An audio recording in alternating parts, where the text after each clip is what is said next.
વિદ્યાર્થી મિત્રો, chapter 5 સ્વાધ્યાયનો 12મો example.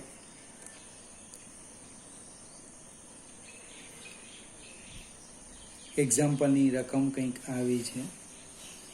એક સાદું લોલક છે. એ દોલન કરે છે આ રીતે.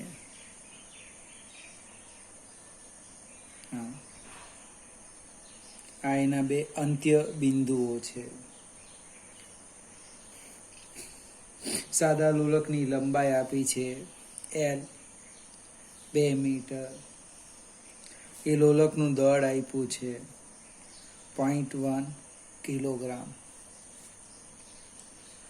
હવે મધ્યમાન સ્થાને અહીંયા એની ઝડપ છે, જ્યારે આમ જાય ત્યારે અને આમ જાય ત્યારે એની ઝડપ આપેલી છે v 1 મીટર પર સેકન્ડ. પ્રશ્ન કેવો છે? પ્રશ્ન સમજાવો. એના અંત્ય બિંદુ એ છેડા પાસે, ધારો કે આને A કહીએ અને B કહીએ, એના છેડા પાસે આવે, અંત્ય બિંદુ પાસે, ને ધારો કે દોરી તૂટી જાય, અથવા મધ્ય બિંદુ પાસે આવે અને જો દોરી તૂટી જાય તો આ જે નક્કર ઘોડો છે એના ગતિપથનો આકાર કેવો? હવે એના છેડા પાસે એટલે કે બિંદુ A અને B પાસે વાત કરું. બિંદુ A અથવા B પાસે એનો વેગ કેટલો થાય? 0. હવે વેગ 0 થાય અને ધારો કે દોરી તૂટી જાય, મને દોરી તૂટી જાય તો શું થાય? વજન બળને કારણે એ અધો દિશામાં ગતિ કરે. આમ તૂટી જાય તો વજન બળને કારણે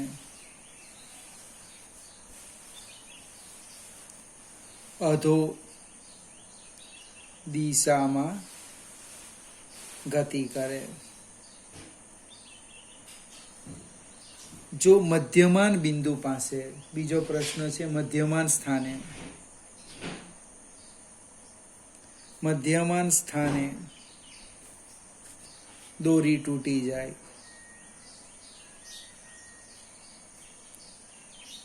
તો શું થાય? મધ્યમાન સ્થાને એની પાસે સમક્ષિતિજ દિશાનો વેગ છે. સમક્ષિતિજ દિશાનો વેગ છે એટલે એની જે ગતિ છે એ પ્રક્ષિપ્ત ગતિ થવાની. આ રીતના ફિગર અહીંથી અહીંયા ધારો કે લોલક તૂટી જાય તો પછી આમ પ્રક્ષિપ્ત ગતિ કરશે. પરવલય આકારનો એનો ગતિપથ હોય છે.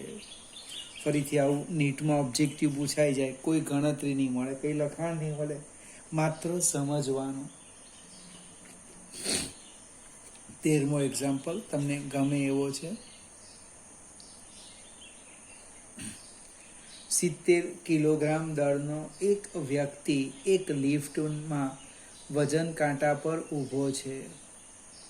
નીચેના દરેક કિસ્સામાં વજન કાંટા પરનું અવલોકન કેટલું હશે? એક જસ્ટ આકૃતિ પહેલા સમજીએ. હવે આજે એક્ઝામ્પલ ગણવાના એકદમ સાચું છે, પણ એની થિયરી આપણા કોર્સમાં નહીં મળે. એટલે પહેલા હું તમને થિયરી સમજાવવા પ્રયત્ન કરું અને આપણે લિફ્ટ કહી દઈએ. આ એનો કેબલ છે, આ વજન કાંટા છે, સ્પ્રિંગ વજન કાંટો. એમાં પેલો એક 70 કિલોગ્રામ દળનો વ્યક્તિ આમ આ રીતે ઊભેલો છે.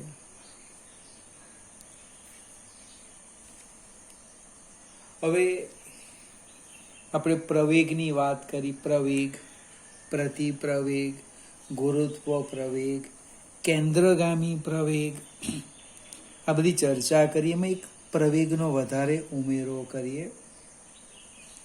એક ઉદાહરણ ધારો કે તમે બસમાં બેઠેલા હોય, બરાબર ને? સીટ પર બેઠેલા છે, અથવા તો બે સીટ વચ્ચેના અવકાશમાં આપણે ઊભેલા છે. ડ્રાઈવર એકાએક બ્રેક મારે છે. આપણે શું કરીએ? ફરીથી ડ્રાઈવર બ્રેક મારે. કોને મારે? બસને મારે. આપણે શું કરીએ? જો સીટ પર બેઠા હોય તો આગળ તરફ ખસી ગઈએ, ઊભેલા હોય તો આગલાના ઉપર આપણે ખસી જવાના. પ્રશ્ન એ ઉદ્ભવે, તમારા પર કોઈએ બળ લગાડ્યું નથી, તો શા માટે તમારા સ્થાનમાં ફેરફાર થાય? સ્થાનમાં ફેરફાર ક્યારે થાય? ન્યૂટનના ગતિનો પહેલો નિયમ, જ્યારે તમારી પર પરિણામી બાહ્ય બળ લાગે. અવલોકન કરવા જેવું છે આ.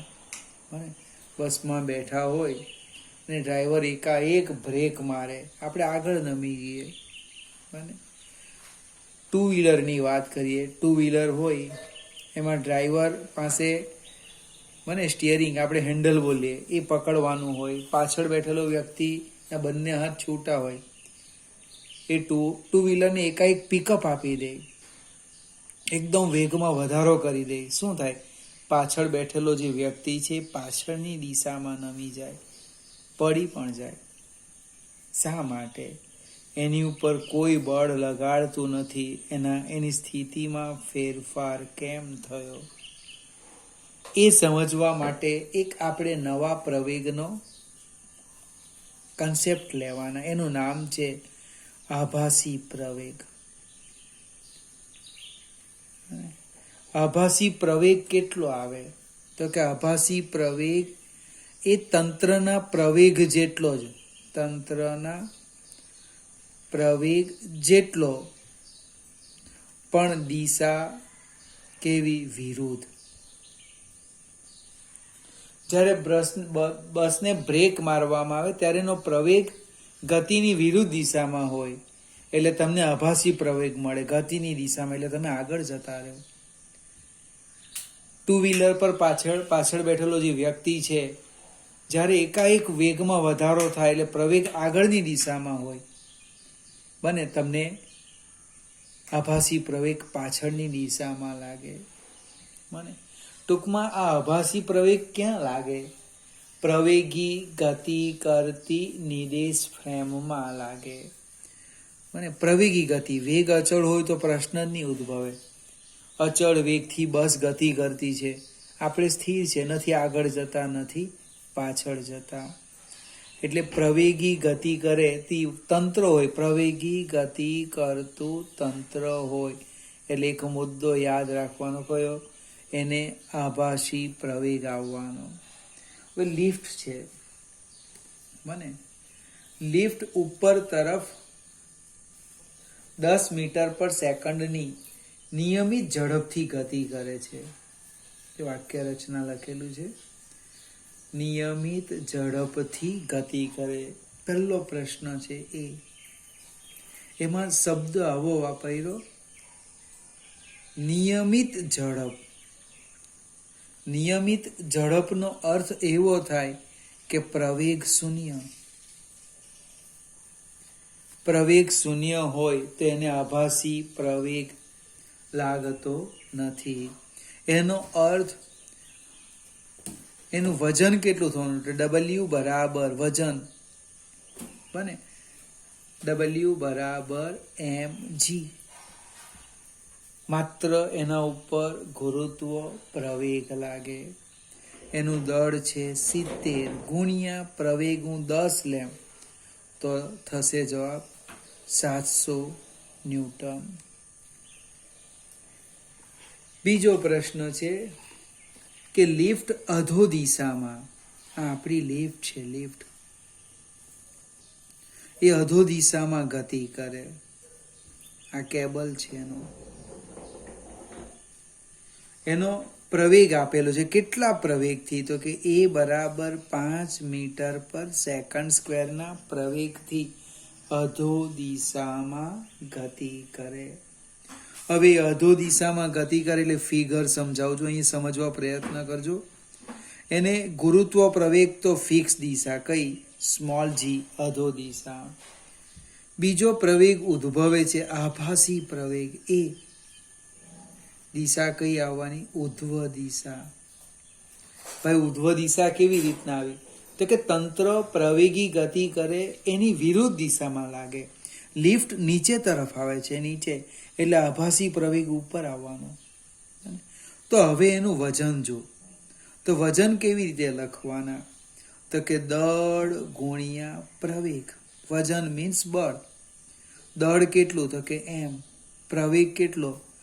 g minus a.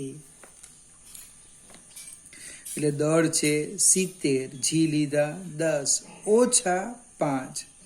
10 માંથી 5 જાય એટલે 5, 7 50 35, 350 ન્યૂટન. જો અચળ વેગથી ગતિ કરતે તો એ જે વ્યક્તિ છે એનું વજન વંચાતે 700 ન્યૂટન. પણ એને પ્રવેગી ગતિ તે પણ અધો દિશામાં કરી એટલે એનું વજન આખું ઘટી ગયું. કેમ ઘટી ગયું? તો કે આભાસી બળ લાગ્યો, એને આભાસી પ્રવેગ પ્રાપ્ત થયો. જો એ લિફ્ટ, આપણે અહીં ત્રીજો પ્રશ્ન લઈએ, એની ગતિ ઉધ્વ દિશામાં હોય, ઉધ્વ દિશામાં ગતિ, લિફ્ટ ઉધ્વ દિશામાં ગતિ કરે તો આ એક ગુરુત્વ પ્રવેગ આવવાનો g, અહીંયા લખી દઉં, ગુરુત્વ પ્રવેગ. ગતિ ઉધ્વ દિશામાં છે, પ્રવેગી એટલે અધો દિશામાં બીજો પ્રવેગ આવ્યો એ, એનું નામ છે આભાસી પ્રવેગ.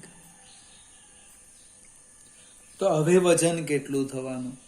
હવે વજન આમ લખાય, વજન એટલે કે બળ, બળ બરાબર દળ ગુણ્યા પ્રવેગ. તો કે દળ m, બંને પ્રવેગ એક જ દિશામાં છે એટલે g પ્લસ a. દળ 70 કૌંસમાં 10 વત્તા 5 એટલે કે 70 ગુણ્યા 15, એટલે 15 ગુણ્યા 70 એટલે 1050 ન્યૂટન. ખૂબ મજાનો દાખલો છે. જો અચળ વેગથી ગતિ કરે તો કોઈ પ્રશ્ન જ નહીં, વજન અચળ. પણ જો એ પ્રવેગી ગતિ કરે, અધો દિશામાં ગતિ કરે તો એનું વજન ઘટી ગયું, અને ઉધ્વ દિશામાં ગતિ કરે તો એનું વજન વધી ગયું.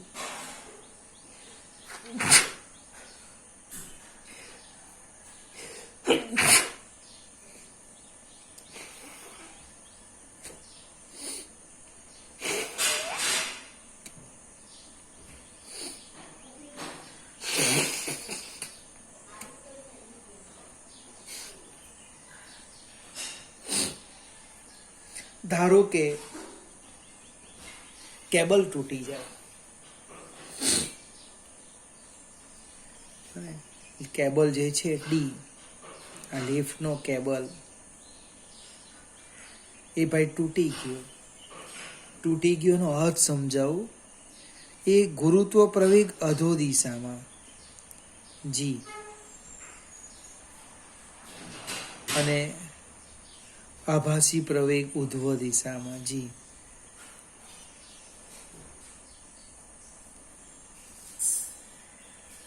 કારણ કે તંત્ર જ્યારે કેબલ તૂટે ત્યારે લિફ્ટ અચળ પ્રવેગ g થી ગતિ કરે અધો દિશામાં.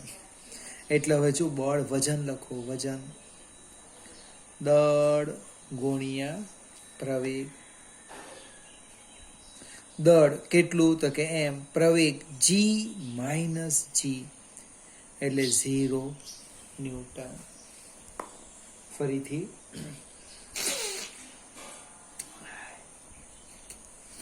4 કેસ જોયા. અચળ વેગથી ગતિ કરે અને બીજા 3 કેસ પ્રવેગી ગતિ કરે. પ્રવેગી ગતિ કરે તો એક વધારેનું બળ લાગે, આભાસી બળ, આભાસી પ્રવેગ. દિશા કઈ? તંત્રના પ્રવેગની વિરુદ્ધ દિશા. હવે જો અધો દિશામાં ગતિ કરે તો પ્રવેગ ઉપર એટલે પરિણામી પ્રવેગ ઘટે. ઉધ્વ દિશામાં ગતિ કરે તો આભાસી પ્રવેગ ગુરુત્વ પ્રવેગની દિશામાં, પરિણામી પ્રવેગ વધે. અને જો લિફ્ટ મુક્ત પતન કરે તો પ્રવેગ 0 થઈ જાય. ફરીથી આ દાખલો માત્ર સમજવાનો, કદાચ ઓબ્જેક્ટિવ પૂછાય તો 15-20 સેકન્ડમાં આપણે જવાબ આપી શકીએ. આગળ જઈએ. 14મો એક્ઝામ્પલ ખૂબ મજાનો છે.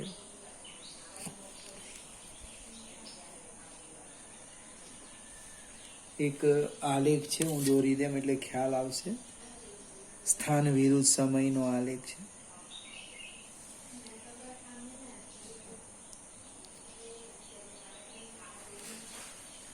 અહીં વાય અક્ષ પર લખ્યું છે એક્સ મીટરમાં, અહીંયા લખ્યું છે સમય ટી સેકન્ડમાં, ત્યાર પછી અહીંયા લખ્યું છે 0. કંઈક આમ સમજાવવા પ્રયત્ન કર્યો છે. આમ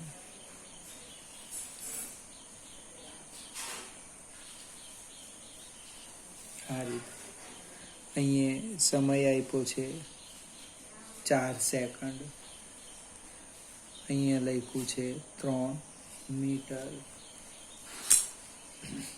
આકૃતિમાં શું બતાવેલું છે?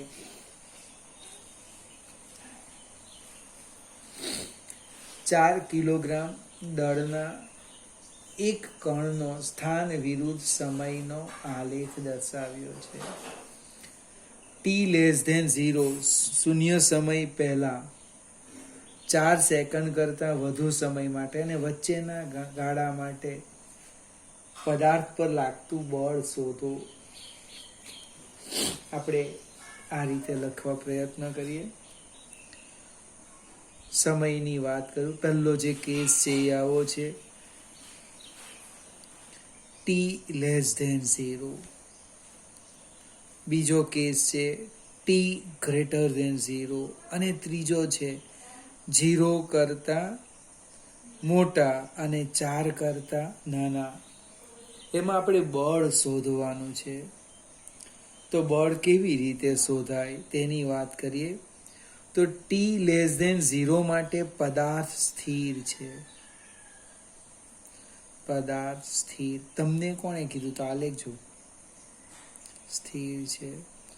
t 0 માટે પદાર્થ કેવો છે? સ્થિર છે. જો પદાર્થ સ્થિર છે. જો પદાર્થ સ્થિર હોય, બને એનો અર્થ એની અવસ્થા બદલાતી નથી. ન્યૂટનના ગતિનો પહેલો નિયમ. એની જે અવસ્થા છે એ કેવી છે? અચળ અવસ્થા. એની સ્થિતિ બંનેમાં કેવી છે? અચળ. એનો અર્થ એની પર લાગતું બળ 0. કેમ? તો કે અવસ્થા બદલાતી નથી. બીજો કેસ, 0 ને 4 સેકન્ડ વચ્ચે, બને જો 0 ને 4 સેકન્ડ વચ્ચે શું છે? તો કે આલેખ સુરેખ છે. આલેખ કેવો છે? સુરેખ.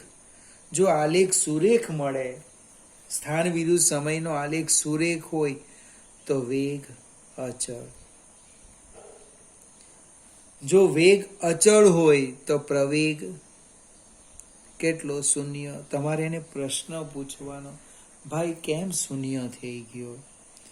એટલે તમને એક બીજો પ્રશ્ન પૂછે, પ્રવેગની વ્યાખ્યા બોલો. એટલે આપણે જવાબ આપવાનો, પ્રવેગ એટલે વેગમાં થતો ફેરફાર ભાગ્યા તે માટે લાગતો સમય. અથવા કોઈક મિત્ર વિકલન બોલે, dv/dt. વેગ અચળ છે. વેગ અચળ એટલે ફેરફાર 0. અને ફેરફાર 0 એટલે પ્રવેગ કેવો કહેવાય? 0 કહેવાય. પ્રવેગ 0 હોય તો બળ કેટલું થાય? 0. એક બીજો પ્રશ્ન આપેલો છે એની અંદર કે t=0 અને t=4 સેકન્ડ સમયે આઘાત શોધો. આપણે કોઈ એક હું સમજાવું. t=0 સેકન્ડે આઘાત, બરાબર. તમારે 4 સેકન્ડે જાતે શોધી કાઢવાનું. હવે આઘાત એટલે વેગમાનમાં થતો ફેરફાર. વેગમાન એટલે શું? બને બળનો આઘાત. બળનો આઘાત આમ લખાય, વેગમાનમાં થતો ફેરફાર. વેગમાનમાં થતો ફેરફાર એટલે અંતિમ વેગમાન ઓછા પ્રારંભિક વેગમાન. અંતિમ વેગમાન તો કે mvf માઇનસ mvi. હવે શૂન્ય સમય પહેલા ટી બરાબર, આને નંબર 1 આપી દેવો. ટી બરાબર 0 સેકન્ડ પહેલા પદાર્થ કેવો છે? સ્થિર છે. સ્થિર છે એટલે ઇનર્શિયલ વેગ કેવો થઈ જવાનો? 0. બને શૂન્ય સમય બાદ ટી બરાબર 0 સમય પછી, ટી બરાબર 0 સેકન્ડ પછી વેગ કેટલો? તો કે v બરાબર આલેખનો ઢાળ. આલેખનો ઢાળ. હવે ઢાળ કેવી રીતે લખવાનો? અહીંયાથી આ ઓ અને એ આપું બી. આમ AB ભાગ્યા OB, બને સ્થાન ભાગ્યા સમય. તો હું લખું છું, જો આલેખનો ઢાળ AB બાય OB.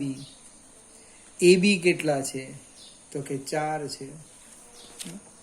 એટલે કે વેગ, અંતિમ વેગ vf બરાબર AB 3 મીટર છે, સ્થાન 3 ભાગ્યા 4.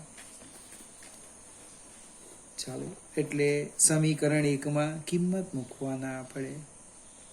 સમીકરણ 1 માં કિંમત મૂકતા શું થવાનું? બળનો આઘાત. અંતિમ વેગમાન તો દળ આપણને આપેલું છે 4 ગુણ્યા અંતિમ વેગ 3/4 માઇનસ પ્રારંભિક વેગમાન 0. એટલે જવાબ આવવાનો કેટલો આવવાનો? 3 ન્યૂટન ઇન્ટુ સેકન્ડ. હવે 4 સેકન્ડ એ તમારે જાતે ગણવાનો છે, માત્ર સમજૂતી આપો.